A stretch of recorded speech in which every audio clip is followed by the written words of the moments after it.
And on the vinyl doors, in big white writing on black, it said, "This is New Zealand." And I just pushed the doors open and walked into an auditorium where the lights were going down. And then up came the 3-screen installation.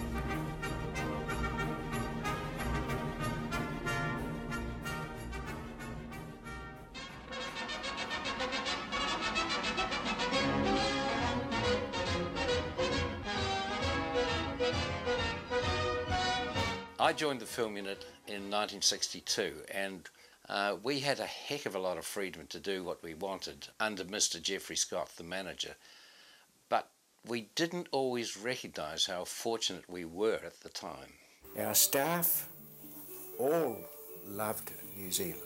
They loved making films, and they were keen, young, enthusiastic, and most creative.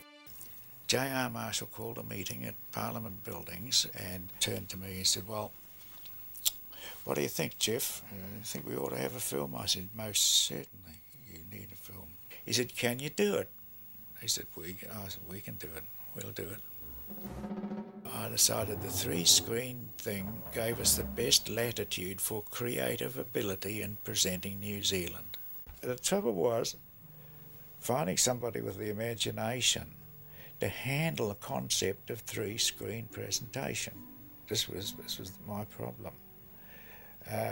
And we had a young director who'd done jolly good work, and his name was Hugh Macdonald.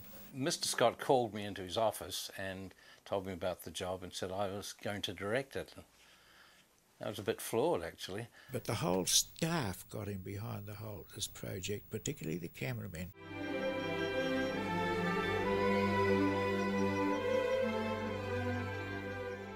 There's no question that the way it looked on cinema was an enormous experience for people at the time. We hadn't seen anything like that.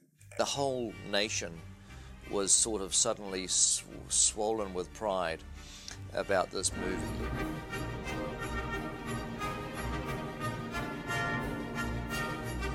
J.R. Marshall, who was the minister at the time, said, "Jeff, I want the people of New Zealand to see this." Every time he saw the film, he'd burst into tears. So he said, "We'll bring it back to New Zealand. The New Zealanders must see it." My first experience with This Is New Zealand was seeing the movie as a schoolboy. I was at Pukerua Bay Primary School, 1971, so I would have been 10 years old. Everybody thought it was really, really special, and was so proud that this had been used to show us to the rest of the world at the Osaka Expo. It was like the moral and cultural duty of every citizen of New Zealand to see the movie. So there I was with my school class, and I went and looked at it at the embassy and really enjoyed it. And I remember going back and seeing it a second time with my mum and dad.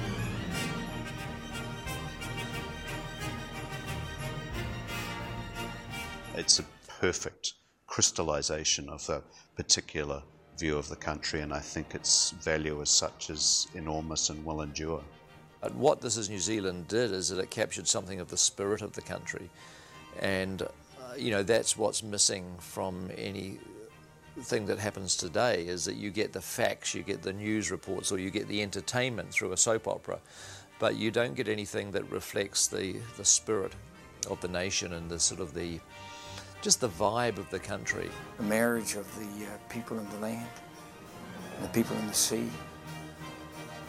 I reckon in 40 years' time it would be just as powerful. That was a genuinely creative piece of filmmaking,